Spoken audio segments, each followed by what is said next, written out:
क्या आप भी देश और दुनिया की खबरों से रह जाते हैं बेखबर? तो सब्सक्राइब कर लीजिए हमारे HT न्यूज चैनल को और बेल आइकॉन को दबाना मत भूलिएगा। कंटेस्टेड एमएलए मेघा रानी अग्रवाल जी के पार्टी ऑफिस के पास भारतीय जनता पार्टी के एक कार्यकर्ता को 10 MIM के कार्यकर्ता मिलकर लातों से घूसों से पार्टी ऑफिस के अंदर, पार्टी ऑफिस बंद है, पार्टी ऑफिस के अंदर घुस के मारने की कोशिश MIM के गुंडों ने की है।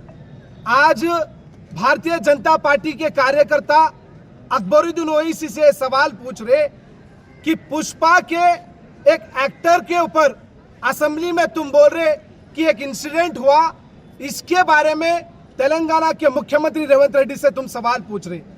आज तेलंगाना की जनता, खास करके ओल्ड सिटी के जो आवाम है, अकबरुद्दीन ओवैसी से पूछ रही, तुम्हारे गुंडे MIM के खुलेआम लोगों के ऊपर जुल्म कर रहे, एक आदमी को मिलकर 10-10 जन मार रहे। आज MIM पार्टी के कॉर्पोरेटर वही गुंडों को छोड़ने के लिए पुलिस स्टेशन में आए। आज जो गुंडागर्दी MIM पार्टी की ओल्ड सिटी में दिन ब दिन बढ़ते जा रही है, अगर आम इंसान की क्या गति है?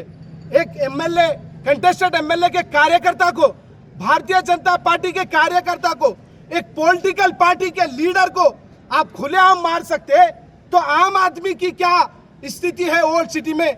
यह सवाल तेलंगाना की जनता MIM पार्टी से पूछना चाह रही है। रेवंत रेड्डी से रिक्वेस्ट है, जिस तरह से लॉ एंड ऑर्डर आपके हाथ में है, ओल्ड सिटी को भी आपके हाथों में रखना है।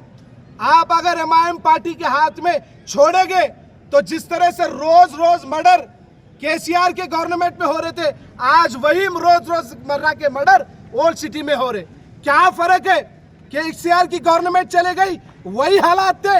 आज कांग्रेस की गवर्नमेंट है, वही हालात है। आम इंसान की गति क्या है? रात में अकेला फिरना मुश्किल हो चुका है, रातों में क्या, दिन में खुलेआम मार रहे। ये हालत आज ओल्ड सिटी के है। हम चेतावनी दे रहे, MIM के कार्यकर्ता हो, MIM के लीडर हो, चाहे असदुद्दीन ओवैसी हो, अकबरुद्दीन ओवैसी हो, यहाँ पर उनके कॉर्पोरेटर भी आए, हम खुलेआम उनके सामने बोले कि आपके लोग अगर इस तरह से मारेंगे तो शहर के हालात कैसे होंगे? आप अगर इस तरह से छोड़ने आएंगे तो लोग दिन ब दिन इस तरह की घटना करेंगे। आज चार मीनार PS के पास हम आए, SHO चंद्रशेखर साहब से हमने अपील की है, इमीडिएट आप इनको रिमांड में भिजाना है। उनको अभी पुलिस स्टेशन में पूरे उन तमाम लोगों को लेके आया गया है। हमारी डिमांड यही है कि जल्द से जल्द उनको यहाँ से यहाँ अभी के अभी रिमांड में भिजाना है। जो गुंडागर्दी MIM पार्टी की ओल्ड सिटी में हो रही है, वो पूरी तरह से खत्म करना चाहिए। अगर इसी तरह से ये गुंडे खुलेआम फिरते रहेंगे तो ये हादसा होगा। भारतीय जनता पार्टी ये चेतावनी दे रही है MIM पार्टी को, आज एक को मिलके मारे, कल हम भी 10 को मिलने की, मारने की ताकत हमारे अंदर है, लेकिन संविधान हमारे हाथ में नहीं लेने की। संविधान हमारे हाथ में है, इसलिए हम गलत काम करना चाह रहे। लॉ एंड ऑर्डर को मद्देनजर रखते हुए हम देख रहे। भारत माता की जय, जय श्री राम।